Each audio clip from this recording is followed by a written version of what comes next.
Hi hello welcome to post 360. నేను మీ మురళీరాపల్లి. తిరుమల తిరుపతి దేవస్థానం ప్రతిష్టాత్మకమైనటువంటి విలువలు కలిగినటువంటి గొప్ప దేవుని సన్నిధి. ఇక్కడ గత కొంతకాలంగా జరుగుతున్నటువంటి దుర్ఘటనలు, మారణ హోమాలు, వాటి గురించి రెగ్యులర్ గా మీకు అప్డేట్స్ ఇస్తూనే ఉన్నాం.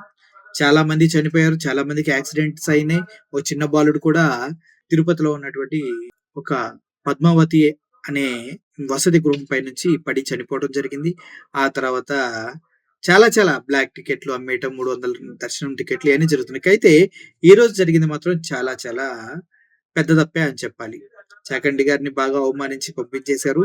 ఆ తర్వాత ఇప్పుడు తిరుమల తిరుపతి ఆలయానికి అలంకరణ కోసం అనేసి భక్తులు విరాళాలు ఇస్తూ ఉంటారు. అందుట్లోనే సునీత తిమ్మ గారు కూడా ఒకరనమాట. ఆవిడ గత 2 సంవత్సరాల నుంచి తిరుమల తిరుపతి దేవస్థానానికి అలంకరణకు సంబంధించినటువంటి పూలు వాటికి సంబంధించిన విరాళాలు ఇస్తూ తన భక్తిని చాటుకుంటూ ఉంటారు. అయితే ఇప్పుడు వైకుంఠ దూరదర్శనం టైంలో ఆ డెకరేషన్ ఏదైతే ఉందో పూలతో అద్భుతంగా అలంకరించి వివిధ రకాల పూలతో మార్గాల్ని, దేవుళ్ళని అలంకరించేటటువంటి పద్ధతి ఒకటి ఉంటది. దానికి వాళ్ళు అన్ని విధాల పర్మిషన్స్ తీసుకొని వాళ్ళ టీం అందరూ కలిసి వివిధ ప్రాంతాల నుంచి 15 లక్షలు పెట్టి విదేశీ ఫ్లవర్స్ పూలు తెప్పించి మన ట్రెడిషనల్ ఫ్లవర్స్ కూడా చాలా తెప్పించి వాటన్నిటితో అద్భుతంగా డెకరేషన్ చేసి అలంకరించి వాటినన్నిటిని తీసుకొస్తూ ఉంటే ఆ ఫ్లవర్స్ అవి పైకి రాకూడదంటూ ఆపేయటం జరిగిందంట. అయితే ఇప్పుడు సునీత తెమ్మగారు చెప్పేది, మేము ఇక్కడ డబ్బులు సంపాదించడం కోసం రాలేదండి.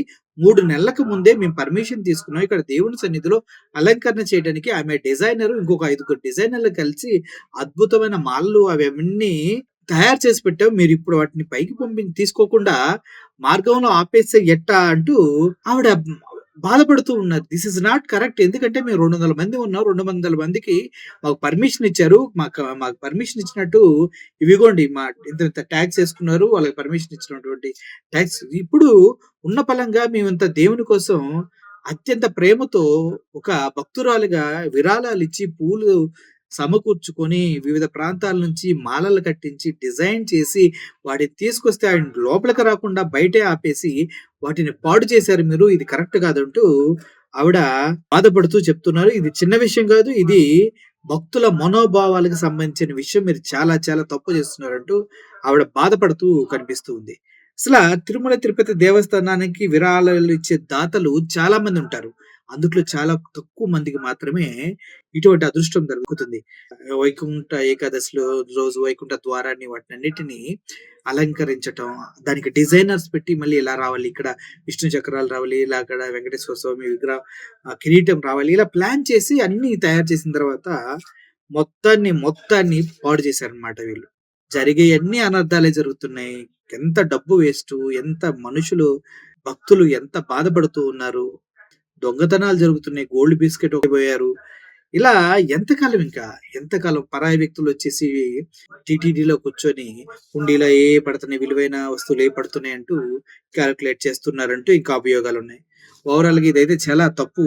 రాబోయే రోజుల్లో టీటీడీ ఎటువంటి నిర్ణయాలు తీసుకుంటుంది, తద్వారా ఎటువంటి ఫలితాలు భక్తులకి ఆంధ్రప్రదేశ్కి వస్తాయి అనేది ఎవరు చెప్పలేరు. ఎందుకంటే ఆగ్రహించారంటే వెంకటేశ్వర స్వామి చాలా చాలా పెద్ద తప్పే జరిగిపోతుంది.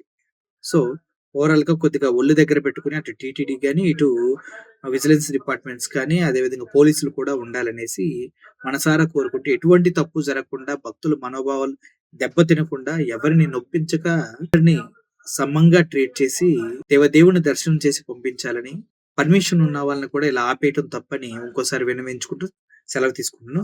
Thank you for watching this video. Murali signing off. Thank you so much.